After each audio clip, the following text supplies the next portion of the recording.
Hola amigos, ¿cómo les va? Yo soy un sembrador y todos somos sembradores en el campo del Señor.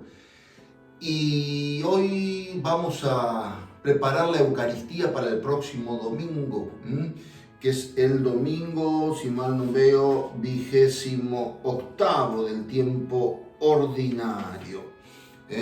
Así que en este domingo Jesús nos viene a hablar acerca de ese lastre que tenemos que dejar para poder seguirlo a Él.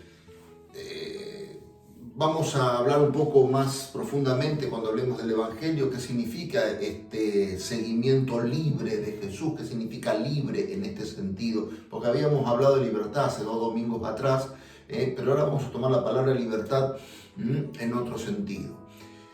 Vamos a escuchar las lecturas de este domingo, vamos a disfrutar de la palabra de Dios, pero no sin antes pedirle que se suscriban al canal, que nos dejen un like, que activen la campanita para enterarse cuando el sembrador sube un video nuevo y así todos juntos podemos sembrar semillas de fe en el reino de Dios.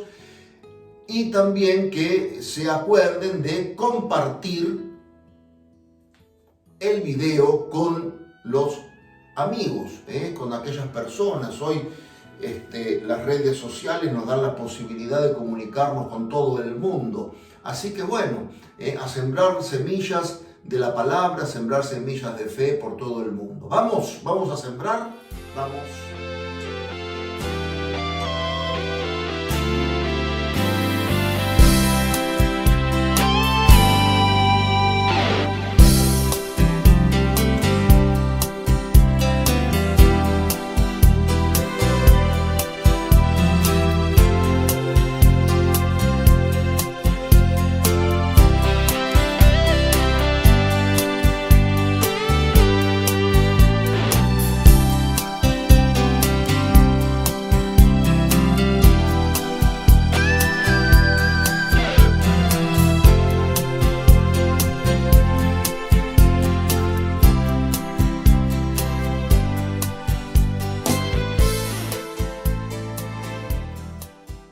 La primera lectura de este domingo está tomada del libro de la sabiduría y dice así: Oré y me fue dada la prudencia, supliqué y descendió sobre mí el espíritu de sabiduría.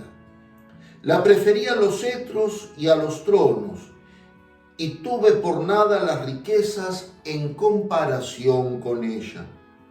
No la igualé a la piedra más preciosa, porque todo el oro comparado con ella es un poco de arena, y la plata a su lado es considerada como barro. La amé más que a la salud y a la hermosura, y la quise más que a la luz del día, porque su resplandor no tiene ocaso. Junto con ella me vinieron todos los bienes, y ella tenía en sus manos una riqueza incalculable. Palabra de Dios, te alabamos, Señor. Esta lectura, ¿sí?, que está tomada de la literatura sapiencial, ya habíamos hablado hace unos videos atrás de los libros, de los distintos libros que existen en el Antiguo Testamento, y este está tomado del libro de la sabiduría. La palabra sabiduría significa saborear, gustar, ¿sí?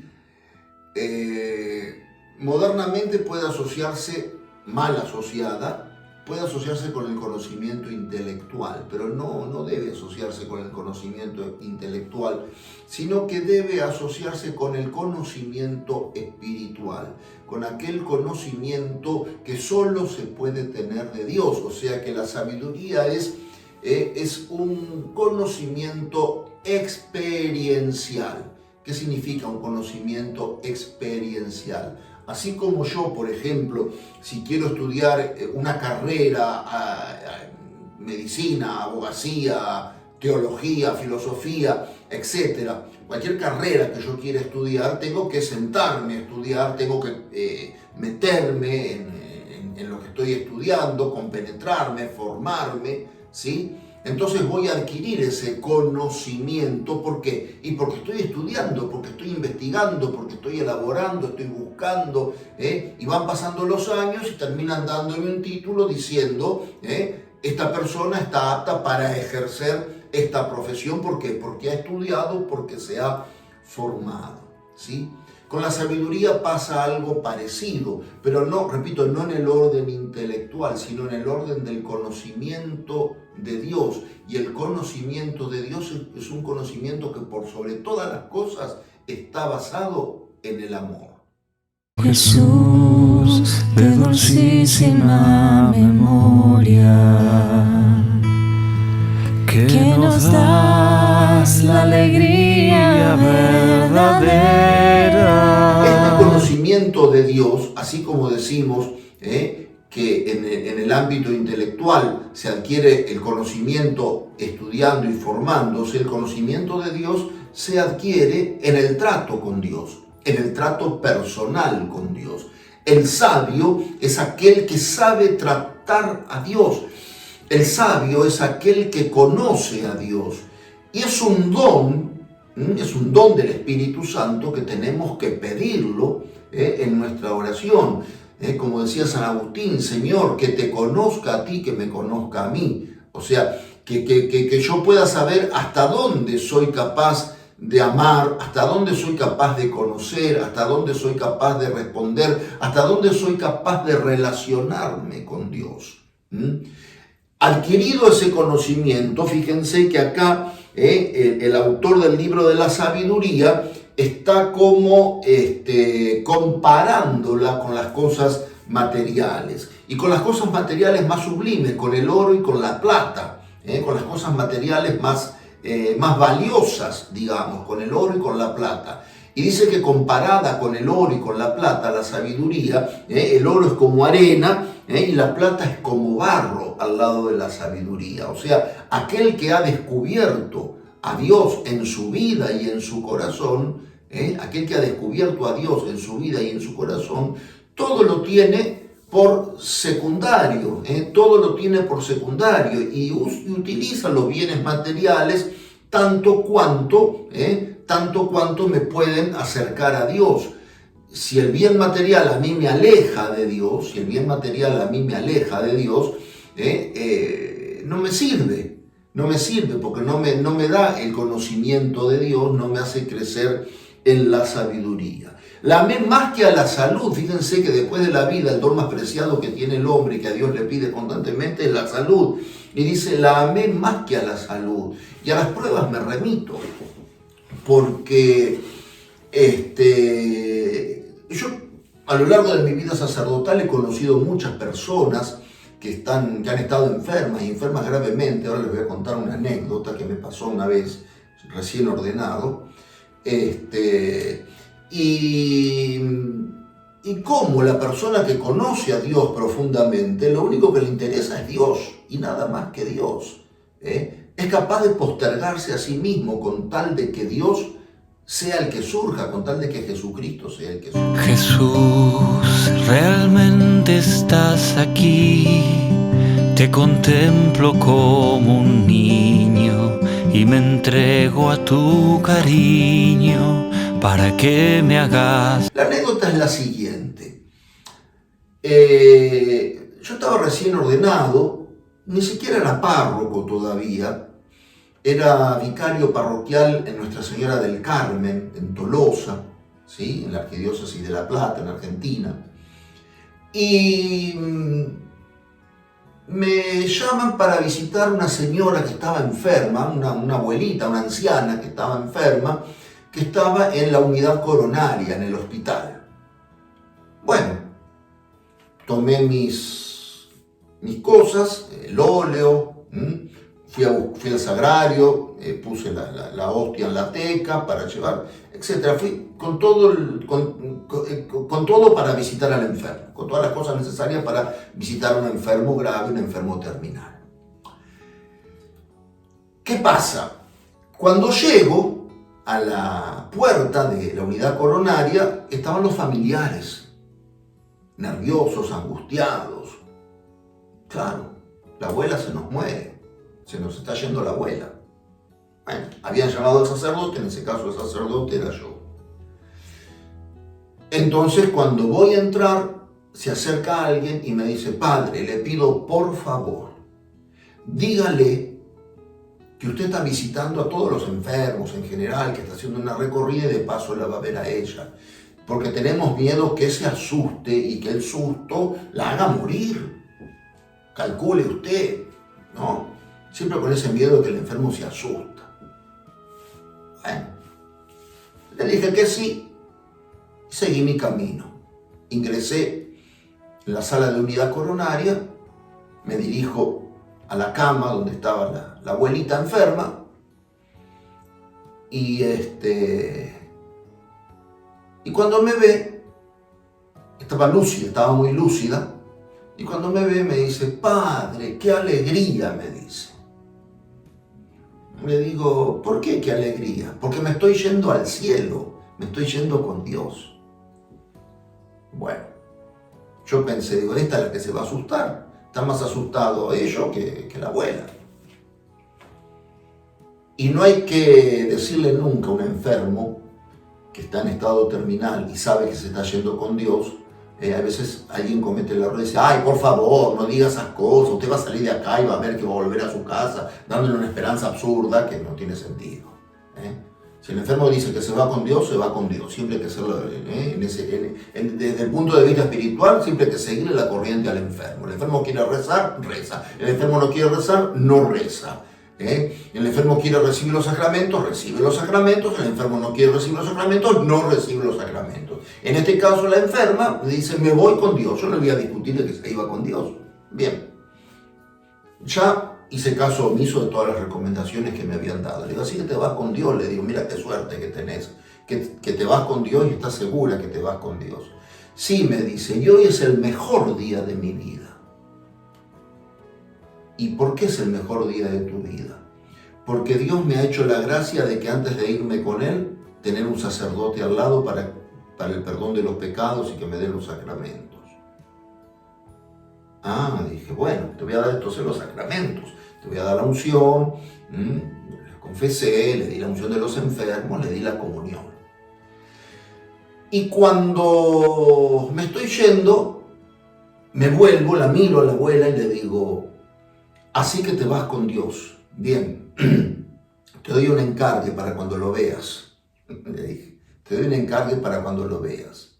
Decirle a Jesús que me perdone todos los pecados que tengo. Que es muy bueno Jesús, es muy misericordioso, decirle que me perdone, que soy un pecador. Y darle un beso a la Virgen de mi parte. Sí, padre, ¿cómo no? Yo me voy contenta al cielo a llevar su encargo, me dijo.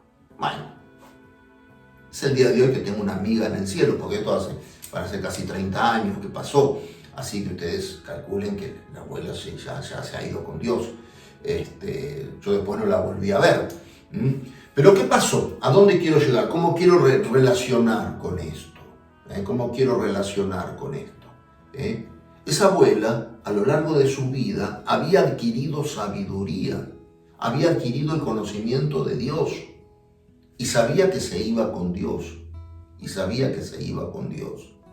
Entonces está ahí la necesidad de que recemos, de que oremos, de que le pidamos, de que vayamos a la misa, de que recibamos la comunión, de que vivamos en gracia de Dios, que vivamos de cara a Dios, que leamos la Sagrada Escritura, que amemos mucho a María, etcétera, etcétera. Toda esa práctica cristiana, católica, a mí me da un conocimiento de Dios y me hace crecer en la sabiduría.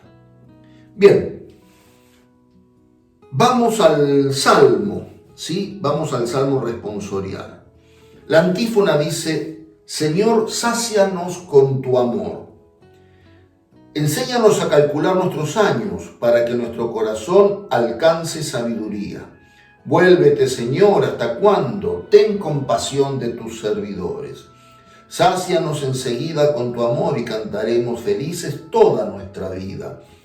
Alégranos por los días en que nos afligiste, por los años en que soportamos desgracias. Que tu obra se manifieste a tus servidores, que tu esplendor esté sobre tus hijos, que descienda hasta nosotros la bondad del Señor, que el Señor nuestro Dios haga prosperar la obra de nuestras manos. Bien.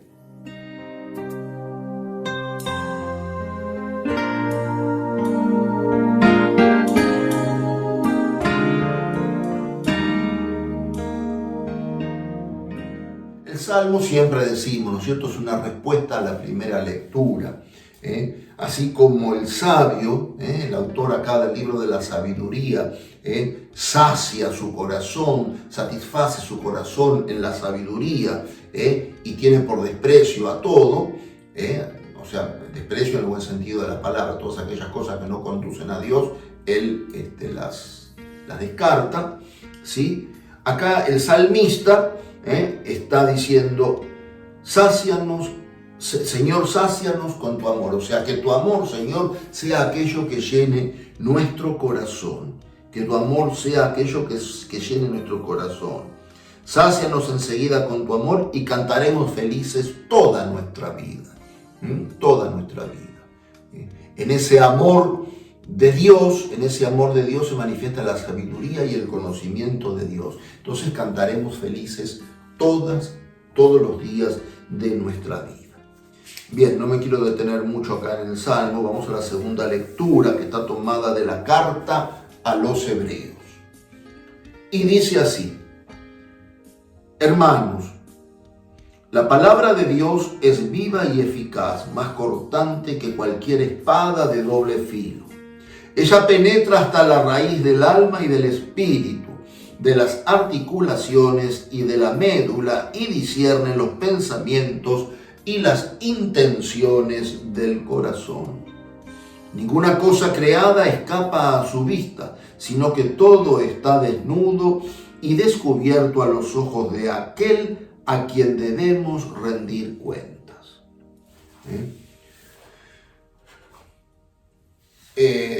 Por lo general, la segunda lectura viene desencajada de la primera y del Evangelio, pero en este caso podemos decir una palabrita de esta segunda lectura asociándola a la primera, ¿no? Dice, la palabra de Dios es viva y eficaz, más cortante que espada de doble filo. ¿Qué significa que la palabra de Dios es viva y eficaz? Vamos a explicar las dos cosas. Viva no es una palabra histórica, no es una palabra muerta, sino que es una palabra que tiene vigencia en nuestros días. Es una palabra que tiene vigencia en nuestros días. Es decir, vivir el Evangelio es posible en este tiempo que nos toca. En este tiempo que nos toca es posible vivir el Evangelio. ¿Y por qué? Porque el Evangelio, desde que lo escribieron los evangelistas, para predicar, para enseñar, etcétera, etcétera, que es palabra inspirada, por ser palabra inspirada, tiene una fuerza, que la misma fuerza del Espíritu, es el Espíritu Santo, que hace que esa palabra se mantenga como una llama encendida y que hoy sea posible valorar, el perdón al enemigo, que hoy sea posible el seguimiento libre de Jesús, como lo vamos a ver en el Evangelio ahora dentro de un momento. Es lo que hace posible vivir las bienaventuranzas, es el Evangelio aquel que hace posible que los santos sean santos. El Evangelio, fíjense, tuvimos el fin de semana pasado tuvimos la visita de la reliquia de Carlito Acutis, y cómo esa palabra de Dios, que es viva y eficaz, caló en el corazón de este adolescente, de este chico que vivió 15 años de su vida, pero que lo vivió con una plenitud de sabiduría y de conocimiento de Dios en la máxima expresión. Alguien que se supo nutrir de Dios, alguien que supo descubrir a Dios y tener a menos las cosas materiales, tener a menos aquellas cosas que no son de Dios. Esa es la palabra de Dios viva, la que hoy te hace vivir en Cristo, la que hoy te hace vivir una vida de fe plena. Nos infunde dulzura tu presencia. No habrá canto más suave. Y es eficaz. ¿Qué significa que es eficaz? Que realiza aquello que dice. Jesús, toda su vida, si nosotros vamos analizando el Evangelio, todo lo que Jesús va diciendo lo va realizando permanentemente. Lo va realizando permanentemente. ¿Qué sé yo? Para que vean que el Hijo del Hombre tiene poder de perdonar los pecados, yo le digo al paralítico, levántate, toma tu camilla y camina. Demuestra que su palabra tiene fuerza, que es eficaz. Ustedes me llaman maestro y señor, y es verdad porque lo soy. Sí, Jesús dice la verdad. Es verdad porque lo soy maestro y señor. Pero así todo les he lavado los pies a ustedes. Hagan ustedes, es decir, no vine a ser servido sino a servir, y termina lavándole los pies a los discípulos, por ejemplo. No hay amor más grande que dar la vida por los amigos. Ustedes son mis amigos, le dice Jesús en la última cena a los discípulos. Ustedes son mis amigos, y va a morir en la cruz por nosotros, sus amigos. No hay amor más grande que dar la vida por los amigos. Y así pueden ir buscando permanentemente en el Evangelio la promesa más grande y el cumplimiento de promesa más grande de Jesús, su resurrección. Acuérdense los anuncios de pasión que vimos algunos domingos atrás. El Hijo del Hombre será entregado en manos de los pecadores, va a ser azotado, crucificado, y al tercer día va a resucitar de entre los muertos. Y al tercer día resucitó de entre los muertos. Y así la palabra de Dios es viva, llega a nuestros días y es eficaz. Aquello que dice, lo realiza. Aquello que dice, lo realiza. Penetra hasta lo más penetra hasta la raíz del alma y del espíritu, de las articulaciones y de la médula. Está hablando de la doble dimensión que tiene el ser humano, espiritual y física. Espiritual y física. Y la palabra de Dios transforma. ¿Qué significa? ¿Qué significa? Que penetra hasta la raíz del alma y del espíritu, o sea, lo espiritual, y de las articulaciones y de la médula. ¿Qué significa? Que transforma a todo el hombre y que entra y penetra el corazón del hombre. De manera que crea en nosotros una conciencia moral.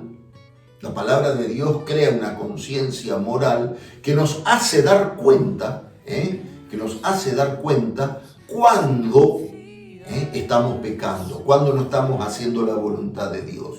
Y muchas veces, siempre que estamos pecando, nos damos cuenta.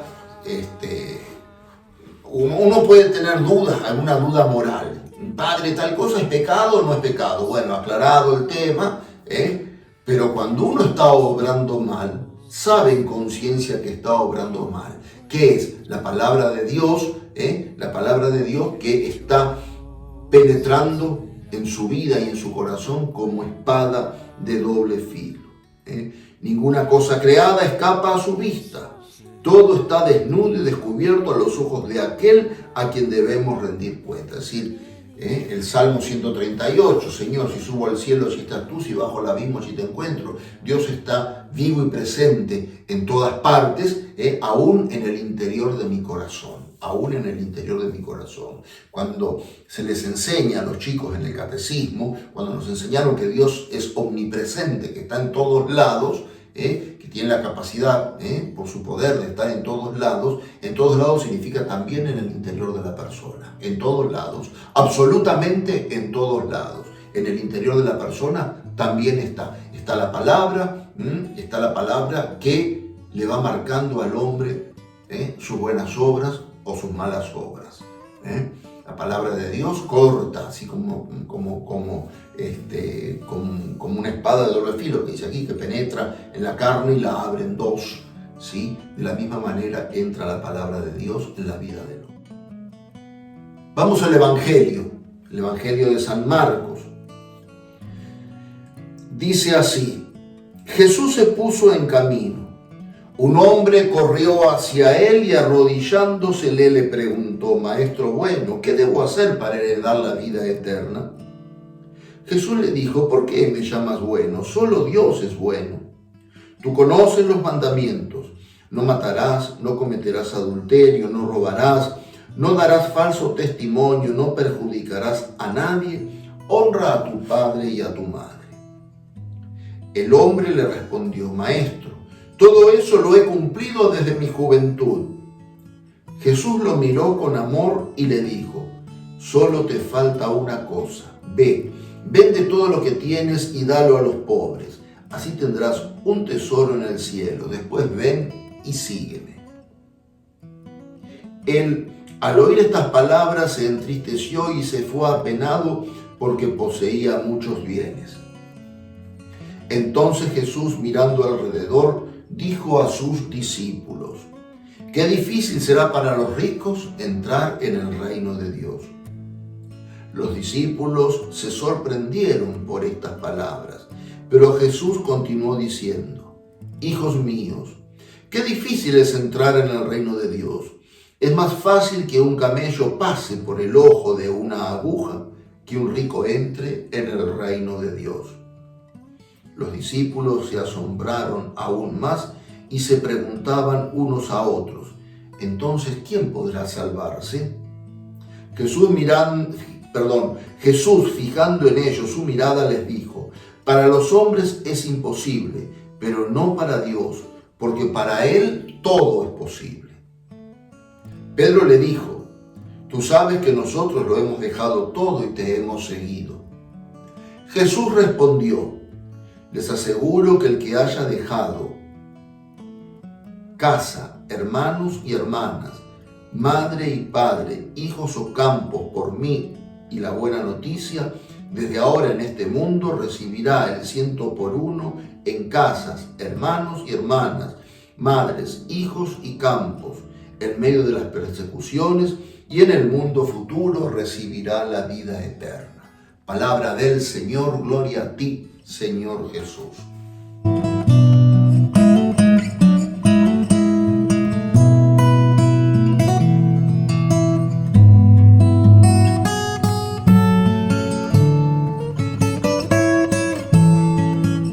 Relacionando este evangelio con la primera lectura, ¿sí? Nos habla de descubrir a Jesús en nuestra vida, descubrir quién es verdaderamente Jesús en nuestra vida y qué es lo que Jesús nos está pidiendo.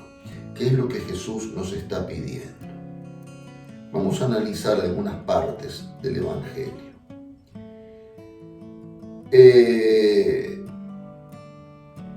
Este señor, no sé si era joven o era viejo, está conocido como el joven rico, pero dice: todo esto lo he observado desde mi juventud. O sea que si lo observó desde su juventud, se ve que ya sería un poco grande este hombre. Los mandamientos. Bueno, ahora deja todo lo que tenés y seguime. O sea, liberate. Y no se liberó, siguió esclavizado. No estaba dispuesto, tenía muchos bienes, era rico, ¿sí? ¿Pero qué entendemos por rico o por pobre? A ver, primero, Jesús le da la oportunidad de hacer una opción, de seguirlo o no seguirlo, ¿sí? Nadie está obligado a seguir a Jesús. Una obligación de seguir a Jesús, podemos hablar de una obligación moral, en el sentido de un compromiso de seguimiento de Jesús. ¿Por qué? Y porque aquel que descubre verdaderamente a Jesús no puede no seguirlo. Entonces necesariamente lo sigue. Aquel que descubre a Jesús tal como es, aquel que descubre a Jesús genuino, ¿sí? No aquel que descubre a Jesús como descubre a Jesús entre comillas, como quien descubre una cosa o descubre otra. Entonces Jesús se transforma en una cosa más en la vida. Entonces el Jesús para cuando tengo tiempo, si no tengo algo que me está atando, es el Jesús que voy a usar para cuando tengo un examen, no estoy mal de salud, es el Jesús que con el cual me voy a enojar cuando se me va el ser querido, etcétera, ¿sí? O sea, un descubrimiento de Jesús entre comillas. Es el Jesús que a lo mejor puede complementar lo que, no sé, voy a rezar, pero también voy al curandero, ¿no? Total, pongo en la misma línea, pongo a Jesús que al curandero. Entonces, no es un descubrimiento genuino de Jesucristo, no hay una fe pura. Claro, vos te encontrás con esa gente y le decís, no, pero vos no tenés una fe pura. Ay, padre, no me diga eso. No es que yo crea en el curandero, pero yo... No. Descubrir a Jesús significa descubrir a Jesús. Absolutamente. Absolutamente. Como lo descubrió San Pablo, todo lo tengo por desperdicio después de conocer a Jesucristo. Como lo descubrieron muchos santos. No quiero volver a hablar de Carlo Acutis, pero como lo descubrieron muchos santos, como lo descubrió Teresa de Calcuta, que lo único que tenía ella en su vida era el servicio a los pobres, más pobres entre los pobres. Y eso era Jesús para ella. Eso era una vida en Cristo para ella. Eso era una vida plena para ella. En cada pobre veía al Jesús que ella había descubierto. O sea, que Jesús se transforme verdaderamente en el centro de mi vida. Entonces voy a poder dejar lo otro. Pero acá entra a jugar el concepto de pobre y rico. Pobre y rico. Y la palabra pobreza, que está tan manipulada últimamente por la política, por el posmodernismo, nos dice, crecen los índices de pobreza en tal lado, en tal otro, la pobreza aquí, la pobreza allá, la pobreza. Y San Francisco a la pobreza le decía hermana pobreza. ¿Sí? ¿Y San Francisco era pobre o era rico? Por ejemplo, ¿era pobre o era rico? Materialmente era rico, porque no le faltaba de nada para vivir. Materialmente era rico. ¿Y qué riqueza tenía San Francisco material? Su hábito, el hábito con el cual fundó su orden, por ejemplo, sus sandalias, si es que usaba las sandalias, y eso le alcanzaba para vivir. O sea, era una persona rica, eso le alcanzaba para vivir. A mí no me digan que San Francisco era pobre. San Francisco no era pobre. San Francisco era rico. Era rico materialmente porque tenía lo necesario para vivir. Y si tenía 2 túnicas, seguramente una la regalaba, porque le sobraba. Miren qué rico que era San Francisco. Y era rico espiritualmente también. ¿Por qué? Porque tenía a Dios en su corazón. Entonces tenía un corazón enriquecido y una vida material enriquecida también. Es decir, antes de su conversión, Francisco vivía en la opulencia. La opulencia no es riqueza. Riqueza en el sentido estricto de la palabra es lo que Dios me da para vivir. Y cuando yo vivo con lo que Dios me da para vivir, soy extremadamente rico. Aunque tenga que vivir abajo un árbol. Porque Dios me dio un árbol para vivir. Por eso, antes de su conversión podemos decir que vivía en la opulencia, con las telas que vendía su padre, que le compraba la armadura para que sea caballero en la guerra, y qué sé yo, y todas las ambiciones materiales que tenía. Y San Francisco se muestra rico con un sayal franciscano, con un hábito franciscano. Por eso, ¿qué es pobre y qué es rico? ¿Qué es pobre y qué es rico? Es muy difícil establecer. Pero rico, en el mal sentido de la palabra, rico en el mal sentido de la palabra, podemos decir que es aquel que tiene una soberbia y un orgullo tan grande, que aunque no tenga para comer, no es capaz de aceptar nada, por ejemplo.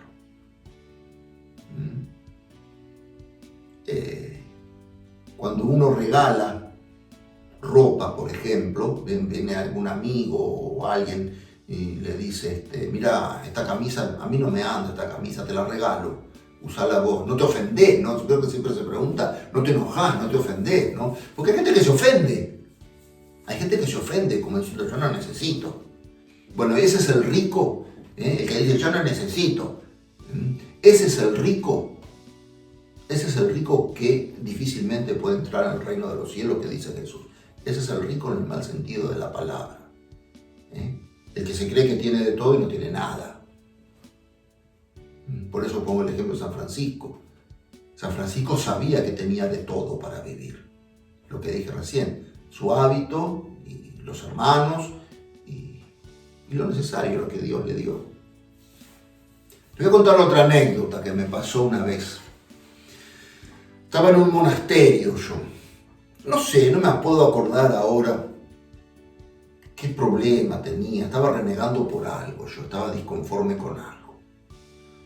Y pedí de hablar con un monje. Entonces le digo al monje, mira lo que me está pasando, esto. No sé si estaría enojado con el obispo de ese momento, quién era, no me acuerdo. Y el monje me miró, porque es muy, cuando uno habla con los monjes, ellos van un cambio más abajo que nosotros. Nosotros como vivimos en el mundo, y todos tratamos, ellos más lentamente. Entonces el monje me miró,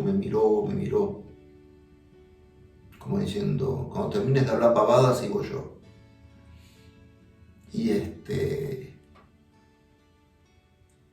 Y me dijo una sola cosa. Padre, ¿usted nunca aprendió a contentarse con lo que Dios le da? Eso es lo que usted necesita. Lo que Dios le da. Vaya y pídale a Dios que le haga comprender que lo que Él le da es lo que usted necesita. Me dejó mudo, no puedo decirle más nada. Y tenía razón. Si aprender a contentarnos con lo que Dios nos da. Y eso que Dios nos da es lo que nosotros necesitamos para subir al cielo. Después el Evangelio termina hablando de la generosidad de Dios. El que haya dejado todo recibirá 100 veces más, 100 por uno y la vida eterna. En casa, padre, madre, hermano, etcétera, etcétera. O sea, yo le voy a dar más, confíen. O sea, el Evangelio nos invita a tener una actitud de confianza en Jesús. Una actitud de confianza en Jesús. Una actitud de tirarnos en los brazos de Jesús. Y saber que Jesús va a estar ahí y que no nos va a hacer faltar de nada. Y que muchas cosas nos vamos a preocupar. Me viene a la mente el Evangelio de San Lucas, aquel episodio de Marta y María. Marta le dice a Jesús, decile a mi hermana que me ayude, que no puedo con todo el trabajo, no puedo sola con todo el trabajo. Ay, Marta, Marta, te preocupa por tantas cosas. María, la hermana de Marta, no la madre de Jesús, no está María, otra María. María eligió la mejor parte que no le será quitada. Y María en la actitud discipular, recibiendo la sabiduría de Jesús. Recibiendo la sabiduría de Jesús. Por eso que aprendamos también nosotros a valorar las cosas. ¿Qué entendemos por las cosas? Aquellas cosas que Dios nos ha dado. Aquellas cosas que son necesarias para nuestra salvación. Aquellas cosas que sabemos que si prescindimos de ellas no nos va a pasar nada. Y también allí entra, algo que yo lo digo muchas veces, allí entra también nuestro modo de pensar. Jesús dice, el que quiera ser mi discípulo, que renuncie a sí mismo, renunciar a uno mismo. ¿Qué significa? Muchas veces tengo que renunciar a mi modo de pensar. Cuando estoy convencido de cosas que son contrarias al Evangelio, rezar, invocar al Espíritu Santo y que el Espíritu Santo me ilumine para poder estar en sintonía con el Evangelio.